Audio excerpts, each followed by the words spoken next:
തിരുവനന്തപുരത്തുകാർക്ക് തിരുവോണ ദിവസം ശ്രീ പത്മനാഭനെ കാണാതെ ഇരിക്കാൻ വയ്യ എന്ന് തന്നെ പറയണം. രാവിലെ മുതൽ തന്നെ വലിയ തിരക്കാണ് ഇവിടെ അനുഭവപ്പെടുന്നത്.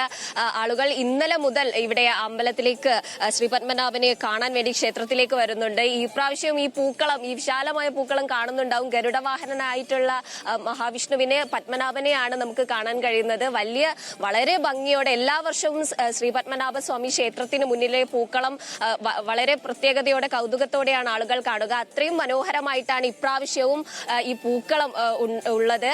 ചതുരത്തിലാണ് ഇപ്രാവശ്യം പൂക്കളം വന്നിരിക്കുന്നത്. കൂടാതെ തന്നെ സേതു 50 വർഷങ്ങൾക്ക് ശേഷം 500 കിലോ അരിയുടെ നിവേദ്യം ഈ പ്രാവശ്യം ക്ഷേത്രത്തിൽ നിന്നും സമർപ്പിക്കുന്നുണ്ട്. കൂടാതെ 10,000 പേർക്കാണ് ഇപ്രാവശ്യം ഓണസദ്യ നൽകുന്നത്. എന്തായാലും രാവിലെ തന്നെ ഓണവില്ല് സമർപ്പണവും നടന്നിട്ടുണ്ട്. നമുക്കറിയാം, ഈ ഓണവില്ല് സമർപ്പണവുമായി ബന്ധപ്പെട്ട് ഈ ഓണവുമായിട്ട് ഒരു വലിയൊരു ഐതിഹ്യം അല്ലെങ്കിൽ ഒരു കഥ പിന്നിലുണ്ട്.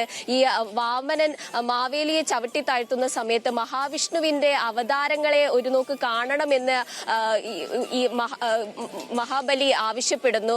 ഓണവില്ലിൽ ഈ ശില്പി ഈ ഓരോ അവതാരങ്ങളും കൊത്തി കാണിക്കുന്നു. അതിനുശേഷമാണ് പാതാളത്തിലേക്ക് പോയത് എന്നൊക്കെയാണ് അതിന്റെ ഐതിഹ്യം. അത്തരത്തിൽ ഇന്ന് രാവിലെ തന്നെ ഈ ഓണവില്ല് സമർപ്പണമൊക്കെ ക്ഷേത്രത്തിൽ നടന്നിട്ടുണ്ട്.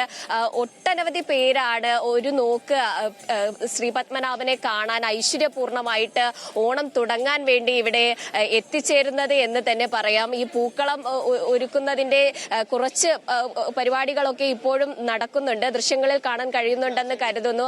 ആ ഭാഗത്തായിട്ട് ഇപ്പോഴും പൂക്കളത്തിന്റെ ചില പരിപാടികളൊക്കെ ഇപ്പോഴും ചെയ്യുന്നുണ്ട്. വളരെ മനോഹരമായിട്ടുള്ള പൂക്കളമാണ് ഇവിടെ ശ്രീ പത്മനാഭ സ്വാമി ക്ഷേത്രത്തിൽ ഒരുക്കിയിട്ടുള്ളത്. കൂടാതെ പത്മനാഭസ്വാമിയെ കാണാൻ വേണ്ടി ഒരുപാട് പേർ ഇവിടത്തേക്ക് വരുന്നു. ഓണം എന്ന് പറയുന്നത് നമ്മുടെ മലയാളികളെ സംബന്ധിച്ചിടത്തോളം നമ്മുടെ മലയാളികളുടെ ഒരു ഉത്സവമാണ്.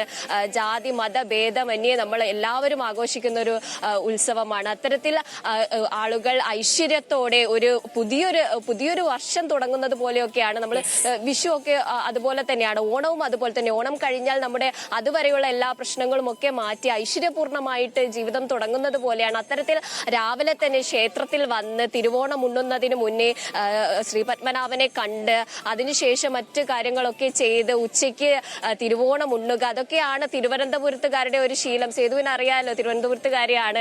അത്തരത്തിൽ തിരുവനന്തപുരത്തുകാർ രാവിലെ തന്നെ ശ്രീ പത്മനാഭനെ കാണാൻ വേണ്ടി എത്തിയിട്ടുണ്ട്. തിരുവോണം ഉണ്ണുന്നതിന് മുൻപേ ആയിട്ട് ഇവിടെ ഇപ്പോൾ രാവിലെ മുതലുള്ള തിരക്ക്, ക്ഷേത്ര ദർശനത്തിന് വേണ്ടിയിട്ടുള്ള തിരക്കുണ്ട്. ഇനിയിപ്പോൾ 8:30ക്കാണ് നട ഒന്നുകൂടി തുറക്കുക.